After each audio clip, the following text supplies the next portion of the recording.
Bueno, buenas noches a todos. Esta es la segunda vez que nos encontramos. El objetivo de este grupo es generar una especie de logia, de fraternidad, en donde cada uno de nosotros pueda aportar y traer algo sobre el tema en debate.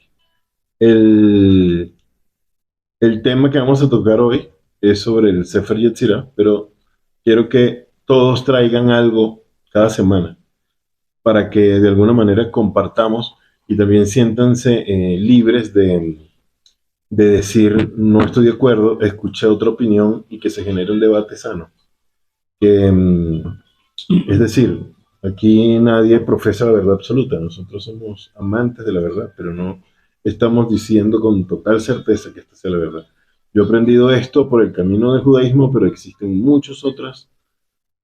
El océano del conocimiento del misticismo es infinito y traer temas y traer de alguna manera un debate sobre la raíz, el origen, cómo se aprende, cómo se utiliza, cuál es la práctica, va a ser muy enriquecedor para todos y por supuesto para mí también.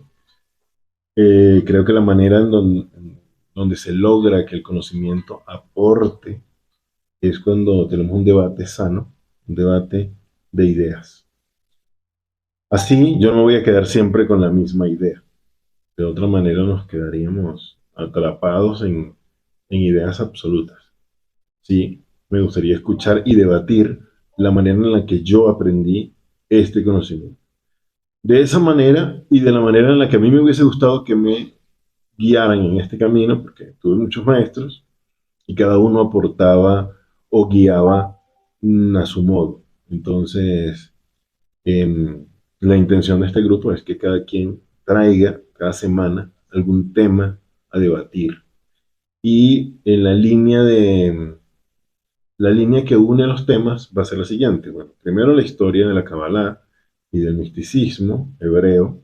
¿Cuál es su origen? En la última clase yo hablé de la Kabbalah desde el origen hebreo, pero sé que existen muchas otras teorías sobre el origen de la Kabbalah. Entonces, si alguien tiene alguna prueba o trae algo que aporte sobre el origen de la Kabbalah, sería grandioso. Entonces hablamos de que existen muchos textos desde la Kabbalah. La tradición hebrea dice que, la tradición hebrea hermética dice que el primer libro de la Kabbalah fue el Sefer HaRaziel HaMalach. Ese libro lo brinco, me lo paso porque no lo entiendo.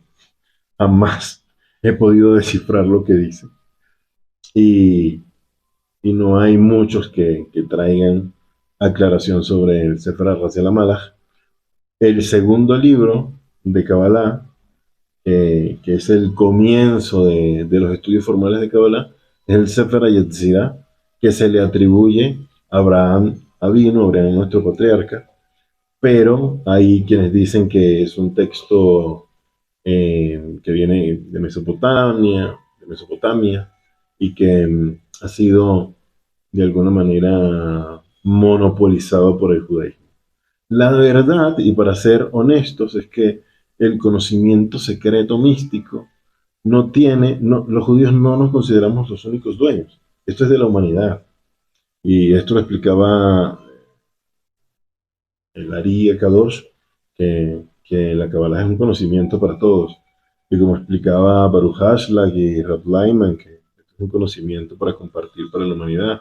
Llegó el momento, entonces yo me tomo esas palabras y por eso hablamos abiertamente de estos temas que fueron durante muchísimos años herméticos y únicamente trasladados como herencia de maestro-alumno, de manera oral, con pocos escritos.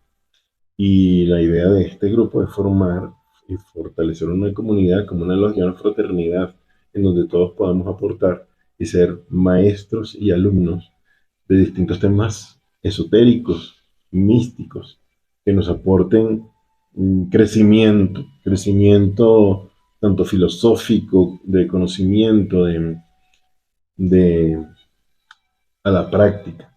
¿Sí? No descarto la posibilidad de que alguien utiliza Kabbalah práctica, no hay ninguna prohibición.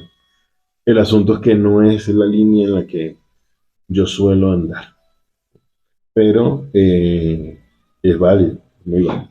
Entonces, em, como el primer libro formal de esta línea de conocimientos, el Sefer HaYetzirah, compartí aquí en el grupo de Discord, ahí está un texto del Sefer HaYetzirah con su explicación.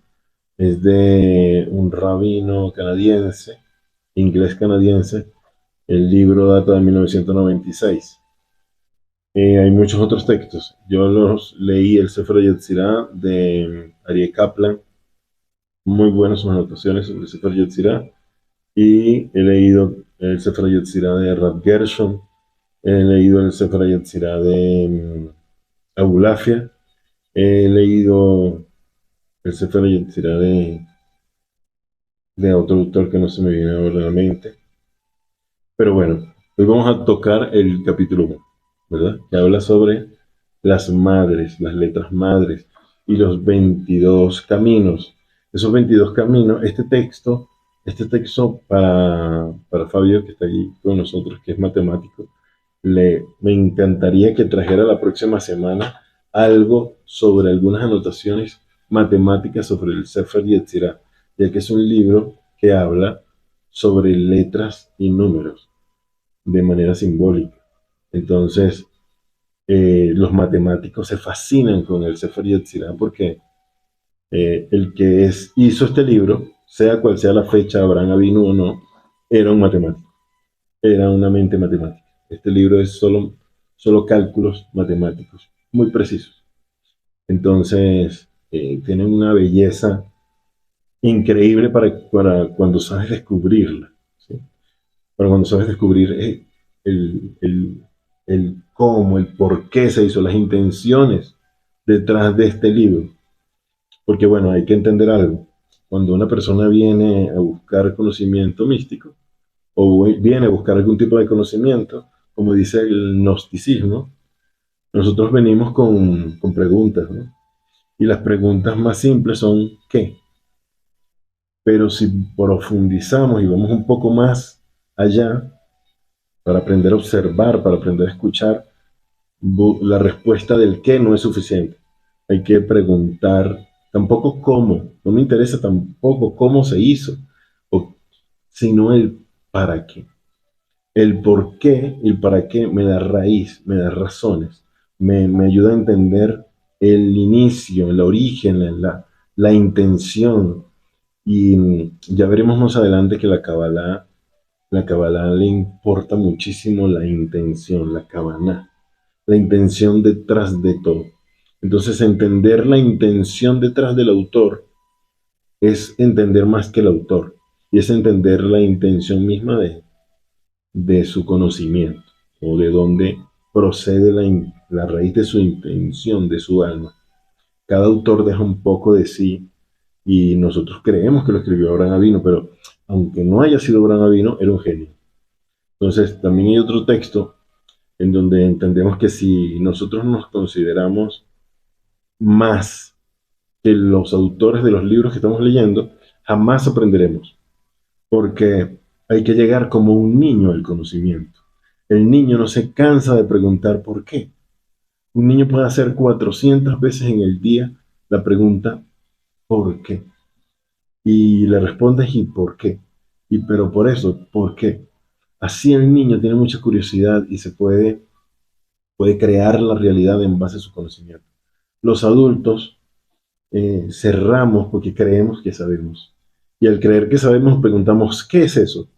Con la primera respuesta, eso es un libro que escribieron en el año 1000 antes de la era común. Ya me llené de conocimiento, ya es suficiente. Entonces no me abro a explorar, a conocer, a observar, a analizar la raíz. Y si luego quiero decir, ya está bien de este libro, aprendí suficiente, porque tú decides, pero no te canses de preguntar el por qué y encontrarás raíces, intenciones detrás. Entonces, la intención de este libro, esto es un comentario muy particular, la intención de este libro y el comienzo de por qué se deben comenzar a estudiar antes que cualquier otro texto de Kabbalah es porque está escrito en un lenguaje que es un lenguaje de ramas, y se le llama el lenguaje de Abraham. Es un lenguaje que codifica los demás textos, incluyendo la Biblia, la Torá, el Humash, el Midrash. Todos tienen este lenguaje oculto. Entonces, entender la raíz y el porqué de este lenguaje nos va a ayudar a entender el resto de libros, incluyendo el Zohar, Akadosh y los demás textos cabalistas. Entonces, para entenderlo, hay que entender el lenguaje simbólico que está detrás de cada letra. Es decir, los seres humanos no comprendemos nada si no lo podemos explicar. Esto es así en la filosofía, esto es así en la ciencia, esto es así en todas partes. Yo no puedo entender, no puedo comprender, atrapar nada que no pueda explicar. Y por eso constantemente estamos explicándonos de las cosas. Pero en el momento en el que puedas entender las razones, entender cómo, entender para qué, ya podrás entender esta realidad. La física cuántica dice que las partículas se comportan de acuerdo al observador. Esto es así también en nuestra vida. El cómo comprendo mi realidad depende del lenguaje simbólico que está detrás del lenguaje. Esto sí lo explica la filosofía y muchísima ciencia, pero vamos a acudir a Carl Jung, que dice que nuestro ser está comprendido, dividido en tres: el ser consciente e inconsciente, y el ser inconsciente, o sea, el yo, y dentro de mi yo, de mi ser inconsciente, está dividido en dos. Está el inconsciente, que se le llama la sombra, y está luego el mundo arquetípico. Abraham, en este libro, nos está hablando del mundo arquetípico. Es un lenguaje simbólico universal. Así que, aunque esté escrito en letras hebreas, podríamos también pensar que Abraham lo escribió en letra cuneiforme. No importa la letra, o el-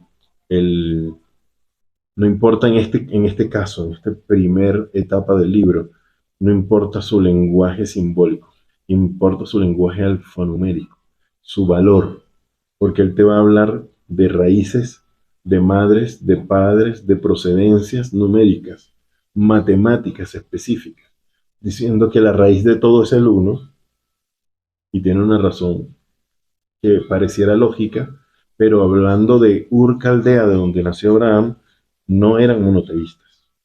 Hay que entender también la visión, la cosmovisión que tenía el entorno. En Mesopotamia no existía una visión monoteísta de Dios.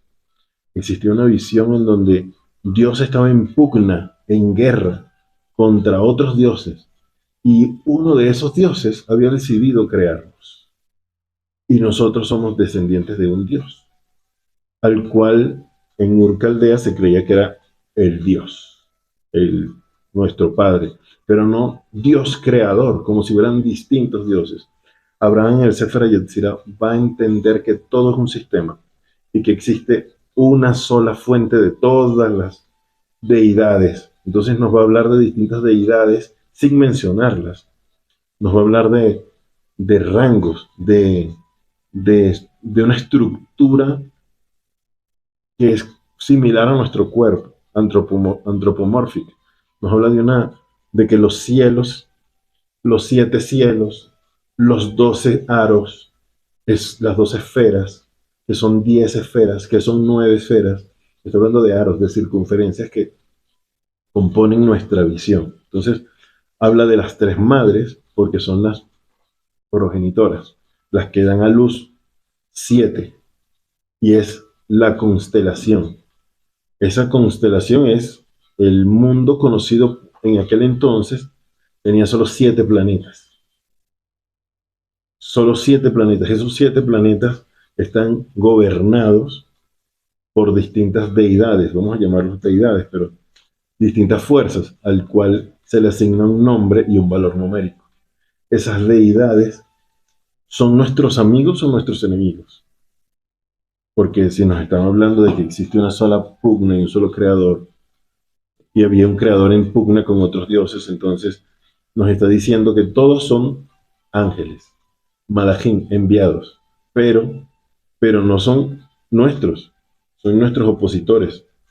Pero nosotros, si no estamos siendo creados desde la fuente de las madres, es decir, es como si viéramos a una deidad creadora femenina. Entonces, al principio estamos apuntando a que la creación es femenina. El padre de toda la creación es femenina.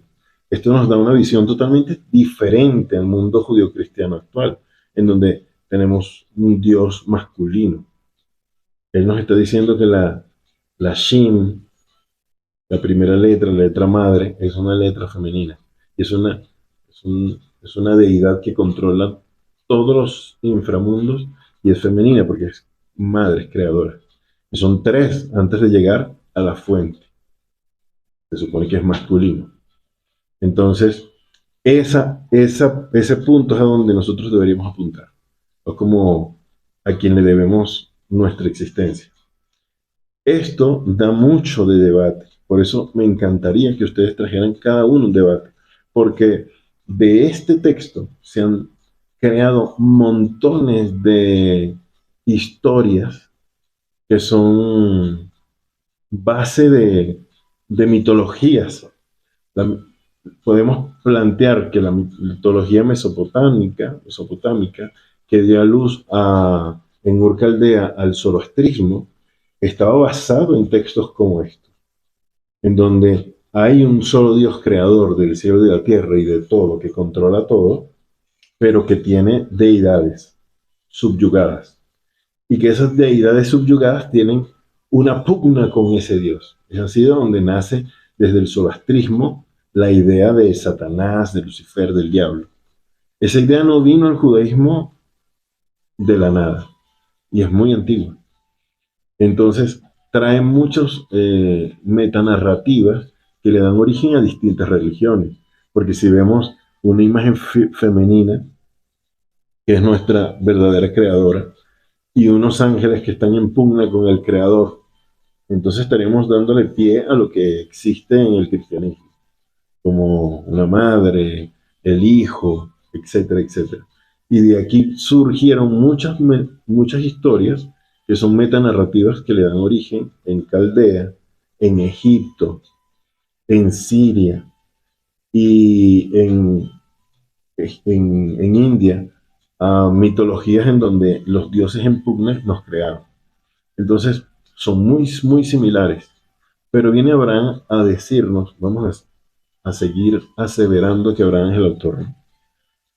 Que todo es parte de un solo sistema y que todo está controlado y gobernado por ese Dios creador, pero que nosotros podemos salir de lo que sería eh, la predestinación.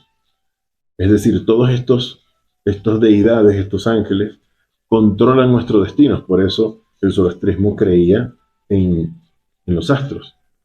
Y parte de la Kabbalah se basa en esa creencia, de manera que la astrología está muy vinculada. Si hablamos de los 22 caminos que están dentro del Sefer Yetzirah, es astrología, es entender los caminos según los astros. Pero es todo esto parte para que nosotros entendamos que esa predestinación, nosotros tenemos el poder de romperla, de pasar por encima de los astros, de pasar por encima de la predestinación y de liberarnos de los distintos círculos. En parte del gnosticismo ve esto como que tenemos que romper con el yugo de los siete aros que nos controlan. Entonces, hay que hacer una serie de prácticas de dominar a los demonios, etcétera, etcétera. Y se fueron creando distintas doctrinas que dieron origen a la Goetia y a la magia negra y a la magia blanca, etcétera, etcétera. Y parten de historias como esta. Estos fueron, digamos así, el inicio de todas las religiones. Por eso es Abraham el padre de todas las naciones. La filosofía de Abraham le dio inicio a todas las filosofías religiosas que conocemos hoy día. Y son y fueron vetadas también, perseguidas por la iglesia cristiana a tal punto que hoy nadie las busca, nadie las recuerda, pero ellos sí tienen todo la Goetia dominada y durante muchísimo tiempo la Goetia católica, o que llamamos Goetia al arte de invocar ángeles, ¿no? Estuvo solamente en manos de católicos y quien se acercaba a ese conocimiento secreto, pues perdía la vida. Y entonces inició también una persecución, una serie de persecuciones a brujas, hechiceros, judíos, musulmanes, porque ese conocimiento estaba... cualquiera que se le ocurriera hablar de alquimia, magia, esoterismo, era declarado enemigo de guerra del cristianismo. Pero en sus inicios, en el comienzo del cristianismo, los gnósticos tenían estos conocimientos y se compartían porque eran la mitología popular. Era así, de esto surgió las raíces de todos los conocimientos místicos en esos puntos históricos y nacen del Sefer Yetzirah.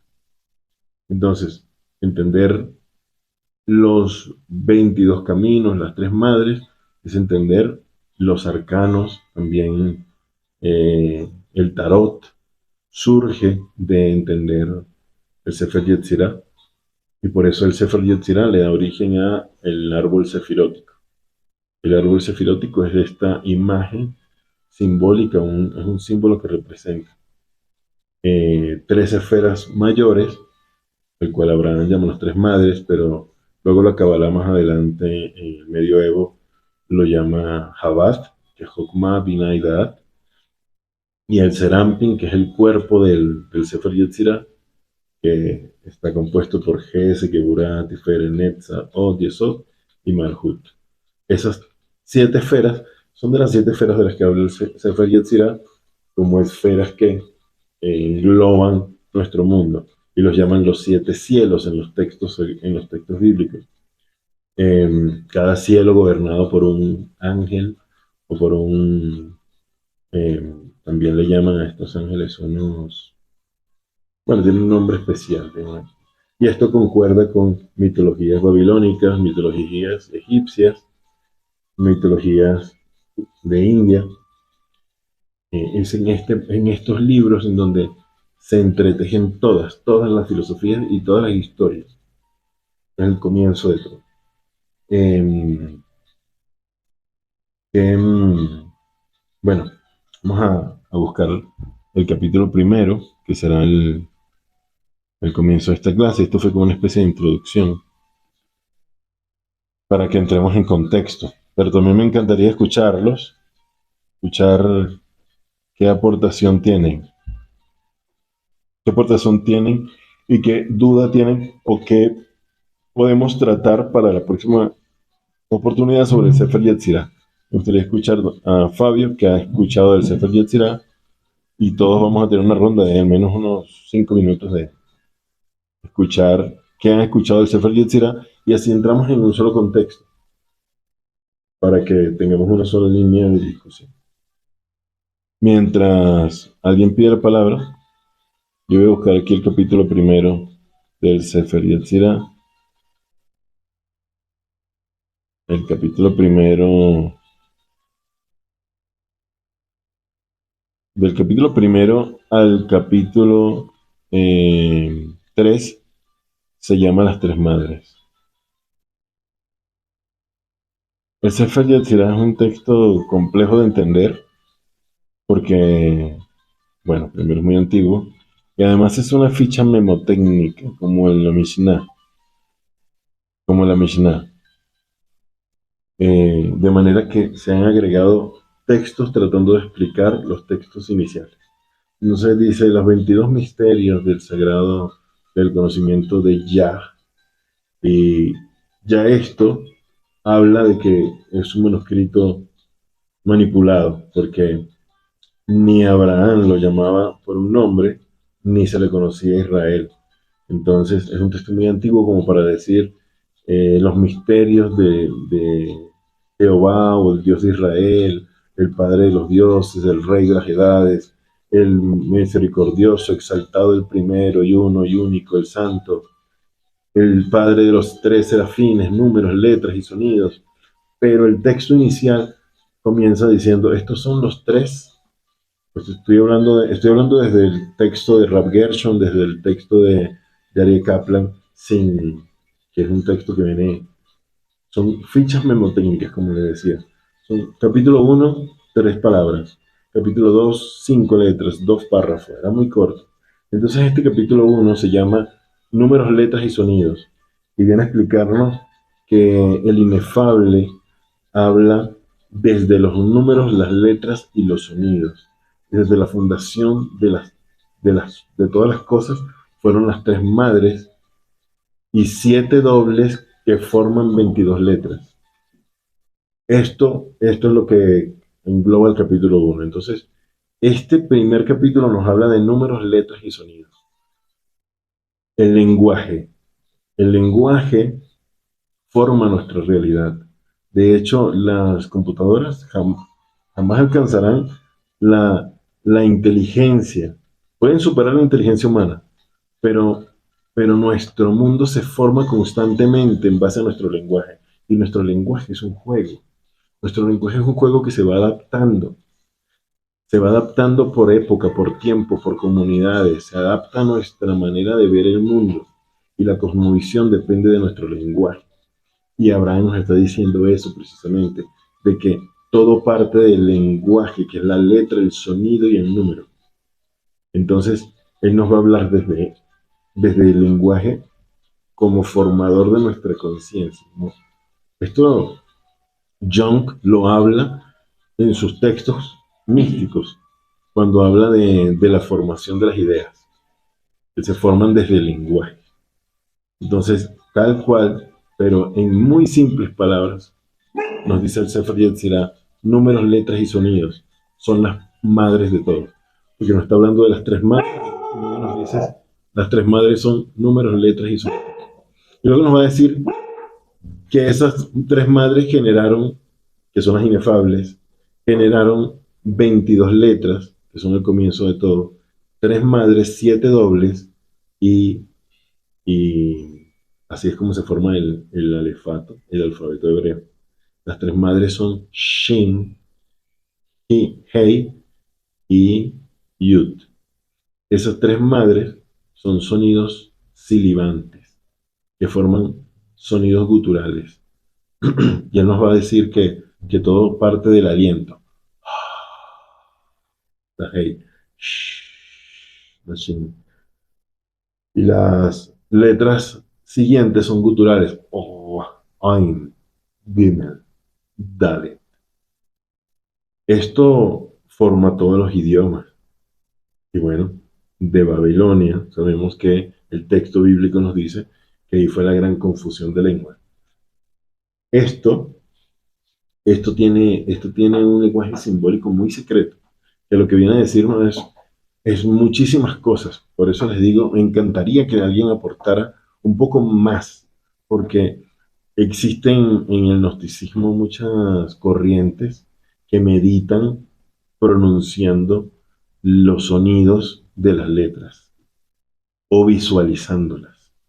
Entonces, al visualizarlas y al pronunciarlas, se generan distintas vibraciones que cambian nuestro estado de ánimo. Y esto es decir, que nosotros podemos generar, crear, formar un código que forme nuestro estado de ánimo, nuestra conciencia. Esto así en las corrientes místicas de Oriente es como meditar el Om. Y la mem es una madre. La mem es una de las letras madres. Entonces, pronunciar el Om me hace vibrar en 550 Hz. Esto, para quienes les interese el tema, hay mucho más tela que cortar sobre cómo las letras pueden formar distintos estados emocionales con las vibraciones. Y así, lo que serían los mantras se pueden formar en formar letras sagradas y oraciones sagradas a través de mezclarlos. Esto nos podría llevar a un estado. Esto es parte, solamente parte, ¿no? como paréntesis, solo para.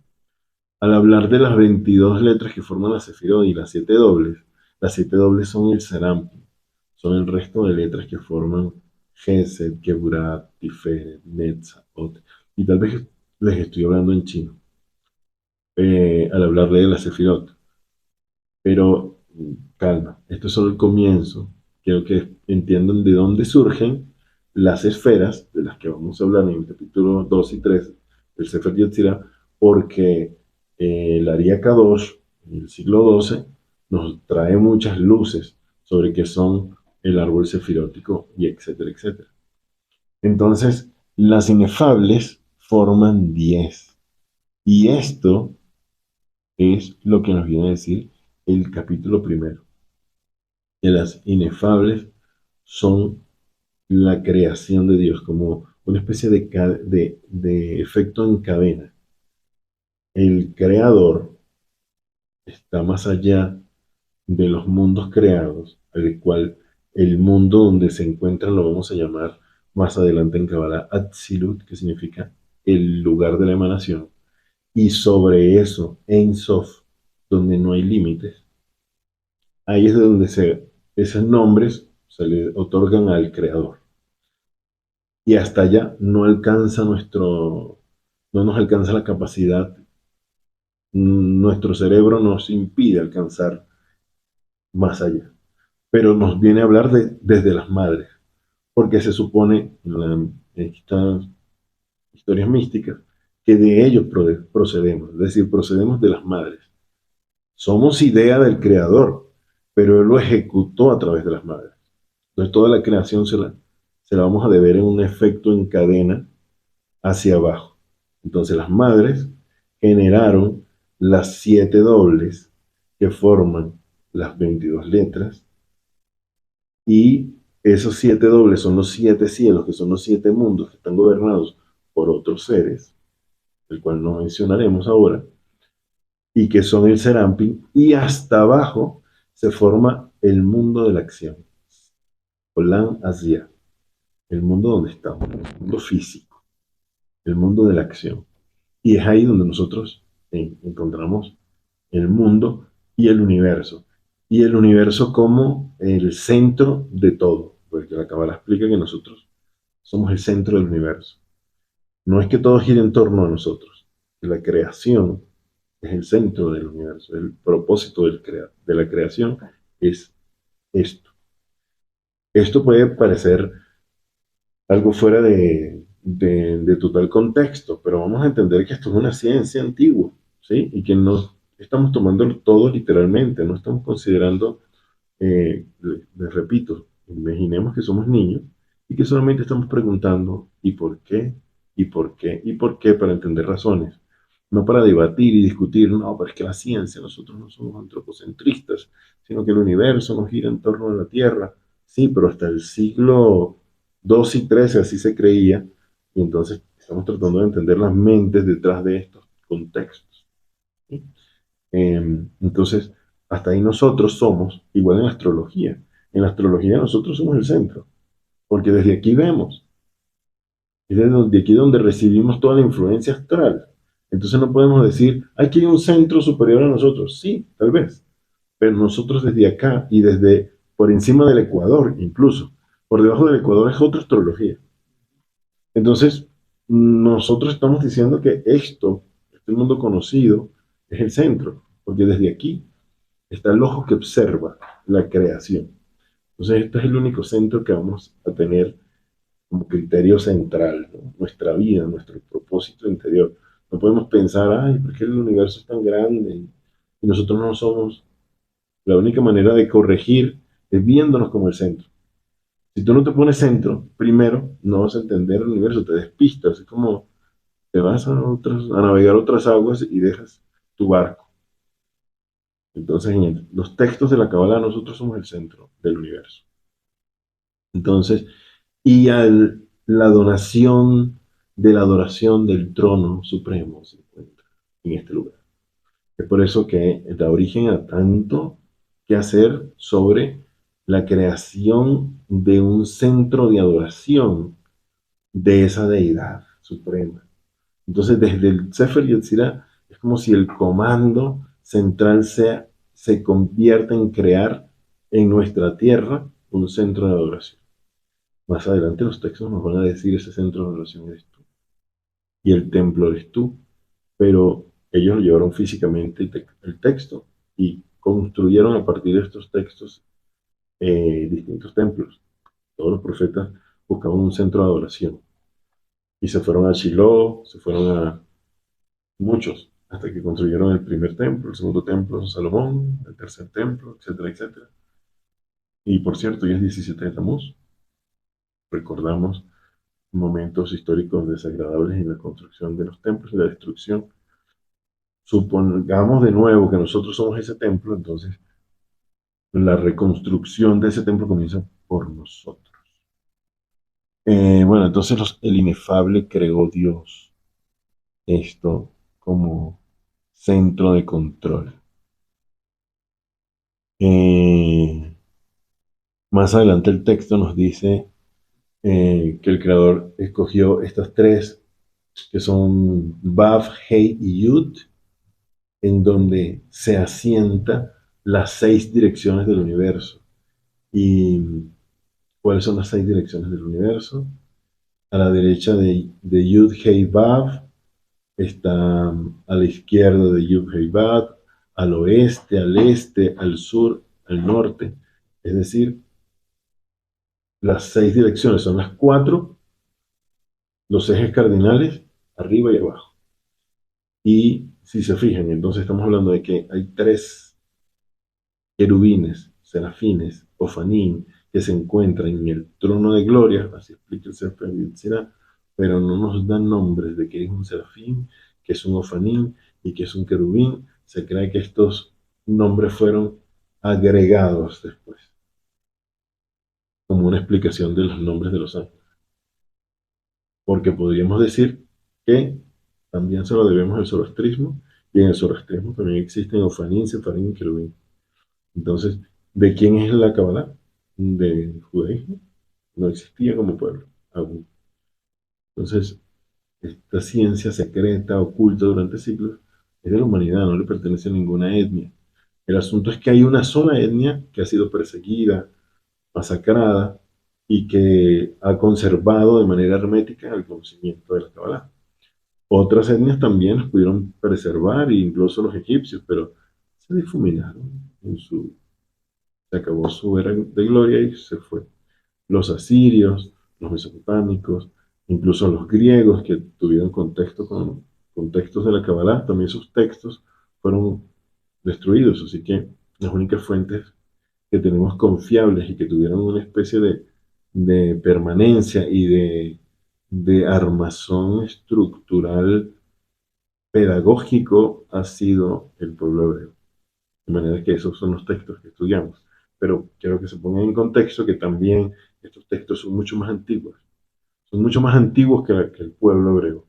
Así que el decir Ofanín, Serafín y Querubines nos puede remontar a que en los textos zoroastristas también existían.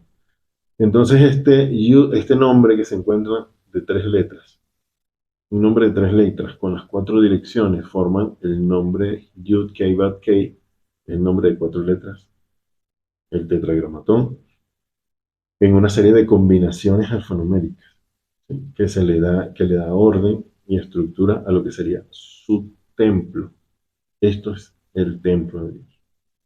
Este es el lugar de su grandeza, es su nombre. También vamos a entender esto. ¿Qué significa el nombre? ¿Por qué un nombre? ¿A qué se refiere Dios? ¿A qué se refería el texto con el nombre de Dios? El nombre es lo que contiene la intención, es lo que contiene el ser. El nombre es lo que contiene la identidad. Entonces, más adelante los textos hebreos nos van a decir que los ángeles cambian de nombre y que los nombres pertenecen a la misión, a su propósito, y que cuando cumple su propósito ya deja de tener ese nombre. Entonces por eso entendemos que, por ejemplo, que Samaquel, que es el Satanás, tiene distintos nombres, pero que cuando tiene el nombre de Satán, que significa acusador, es porque está ejerciendo el papel de juez acusador. Pero cuando no es ese su papel, vuelve de nuevo a su nombre como ángel. Así que es como decir una investidura. Un nombre es una investidura, un nombre es un propósito, un nombre es una intención. Entonces nos va a decir los textos, este texto, que así cada mundo tiene un nombre, una intención, una, una, un propósito. Cuando hablamos del nombre de Dios, estamos hablando de su propósito. Y el nombre de Dios es Yud Kei Vav Kei, que es el verbo ser y estar en presente continuo. En muchos idiomas no existe eso. El ser y estar en presente continuo es, imagínense de pronto, no hay pasado, no hay futuro, es un presente continuo, sin cambio, sin, con impermanencia, sin, sin ningún tipo de transformación. Eso no existe, por lo menos en el mundo físico no existe. Es un estado de absoluta presencia. Todos los textos mágicos hoy día y las personas que hablan de meditar, te hablan de permanecer en el presente.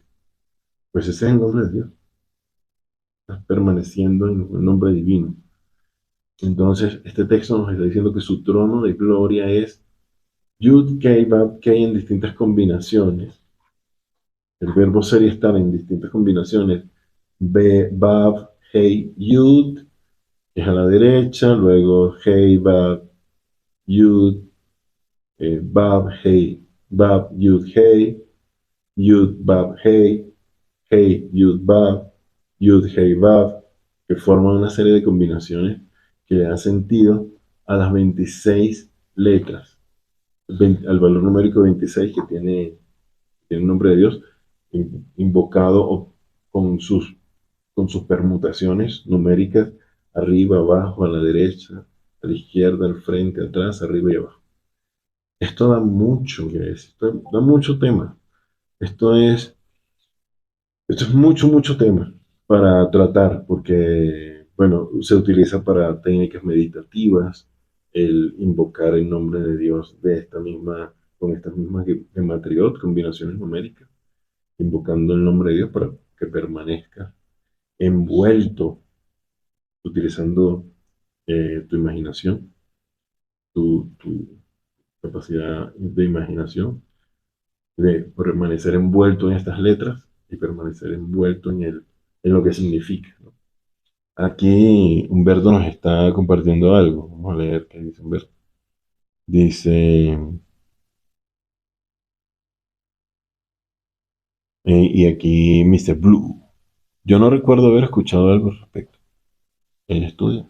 Muy bien. ¿Qué has escuchado? Tráenos qué has escuchado.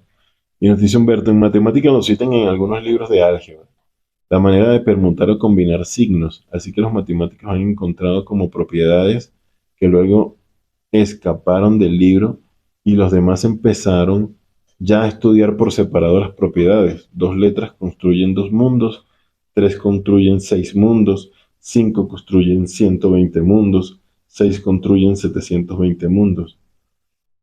Perfecto, sí, así es. Sí, también en los textos más adelante de la Kabbalah habla de 125 mundos, de 125 peldaños construidos a partir de cómo se va construyendo los cuatro mundos, que estos cuatro mundos son Atzilut, Yetzirah, Briah y Asiah, que también están construidos por las mismas siete esferas del Serampin, y es toda una construcción matemática armoniosa de, de lo que sería el mundo angelical, vamos a llamarlo de esa manera, el mundo no físico, el mundo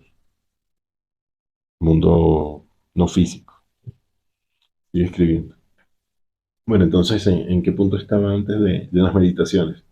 Yo creo que vamos a leer hasta ahí. El de los cuatro, el de los, cómo forman los cuatro mundos. Y cómo se forman a partir de su nombre, ¿sí? Más adelante el texto nos va a hablar de la formación de lo que más adelante fue el calendario.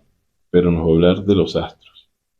Sí, sigue aquí. Cuando islámicos y judíos se juntaron, hicieron pruebas rigurosas para que este número de permutaciones para calcular números de elementos.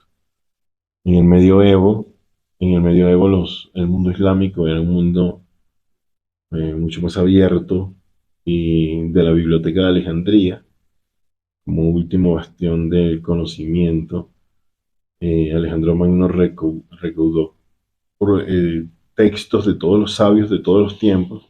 Ahí surgió muchísimo de esto, de lo que estamos hablando, de matemáticas formadas a partir del Sefer Yetzirah y,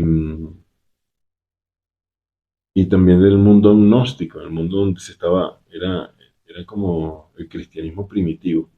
Ese cristianismo primitivo no tenía miedo de la magia, no tenía miedo del misticismo, no tenía miedo de mezclar las historias babilónicas, egipcias, con las judías que estaban buscando. Y en ese momento había muchísima libertad de pensamiento. El Islam de esa época era mejor. Porque era un mundo islámico. Era un mundo islámico. Hoy día, quienes tienen una verdad absoluta, pues se pierden de la manera de crecer, de hacer brillar su mente al escuchar opiniones distintas. Nada más, eso nos trae muchos prejuicios y guerras, conflictos innecesarios.